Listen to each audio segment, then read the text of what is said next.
रामपाल का ही विरोध क्यों? मेरे से लोग प्रश्न करते हैं कि आप रामपाल के पीछे हाथ धोकर के पड़ गए। क्या अकेला रामपाल ही पाखंड करता? पाखंड तो अन्य लोग भी कर रहे हैं, बिल्कुल इसमें कोई संदेह नहीं है। पाखंड बहुत समाज में बढ़ रहा है और हर पाखंडी का विरोध होना ही चाहिए। हमने प्रत्येक व्यक्ति का विरोध किया जिसने सनातन धर्म को छोड़ करके अनर्गल परंपराएं समाज में जो लोग चला रहे हैं, समाज को बहका रहे हैं, हर व्यक्ति का हमने विरोध किया है। लेकिन बंधुओं, वर्तमान में सर्वाधिक विरोध रामपाल का करना क्यों जरूरी है?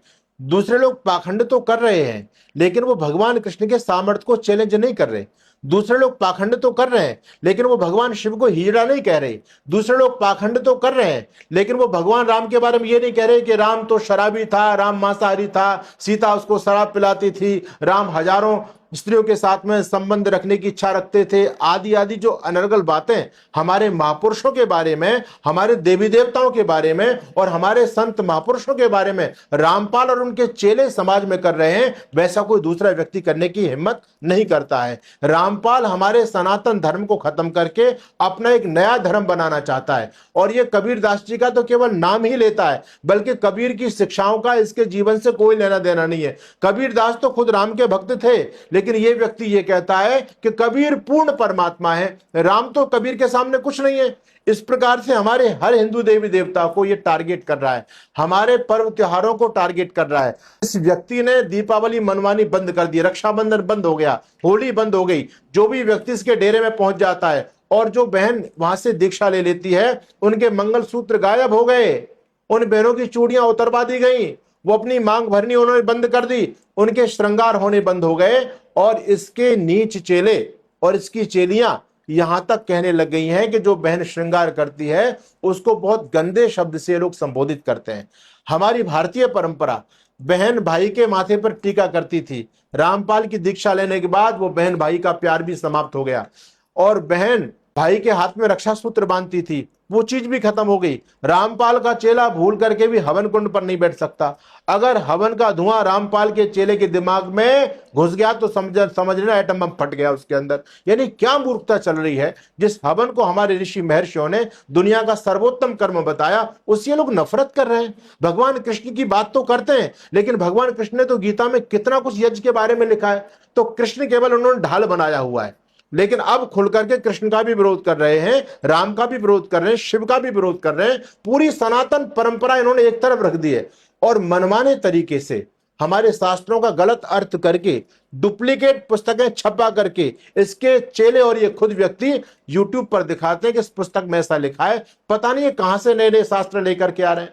अभी हमारी माता बहनों के बारे में कहते हैं जो करवा चौथ का व्रत करती हैं माताएं, वो अगले जन्म में गधी बनती हैं, और हमारे शास्त्रों में लिखा है। ये बात रामपाल के शास्त्र में हो सकती है, लेकिन हिंदू शास्त्रों में नहीं है। तो रामपाल इस समाज के लिए बहुत घातक है। इस बात को मैं बार बार कहता हूं। आज हमको जितना खतरा इस्लाम से नहीं है, जितना खतरा हमको ईसाइयत से नहीं है, उससे ज्यादा खतरा रामपाल से है।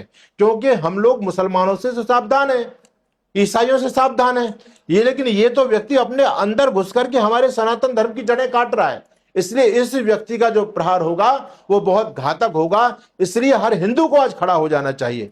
केवल आर्य समाज का ही कर्तव्य नहीं है। दयानंद को तो गालियां दे ही रहा है ये, लेकिन अब तो भगवान कृष्ण को भी दे रहा है, राम को भी दे रहे हैं। इसके चेले भगवान शिव के बारे में बोल रहे हैं, हनुमान जी के बारे में बोल रहे हैं, सबके बारे में बोल रहे हैं। किसको छोड़ दिया?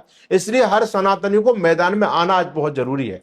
उन लोगों की बुद्धि पर मुझे तरस आता है कि जो भगवान कृष्ण के नाम से, शिव के नाम से, राम के नाम से बड़ी बड़ी कथाएं कर रहे हैं, और रामकृष्ण का जब अपमान रामपाल के द्वारा हो रहा है तो वहां उनके मुंह बंद हैं, एक शब्द भी नहीं बोल रहे। आपको डर किस बात का है? और आर्य समाजियों से भी मैं कहना चाहता हूं कि आर्य समाजियों को मैदान में आ जाना चाहिए।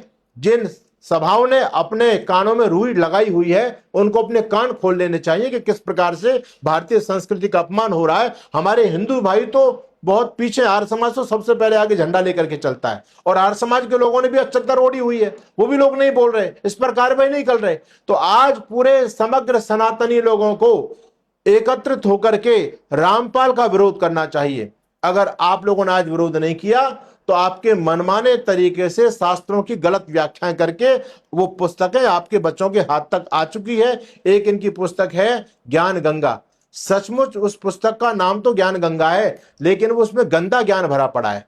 उसमें हमारी सनातन संस्कृति को धता बता दिया गया है और मनमाने तरीके से व्याख्या की गई है। हिंदू को अपने शास्त्रों का कोई बोध नहीं है, हिंदू को कोई कैसा भी बहका सकता है।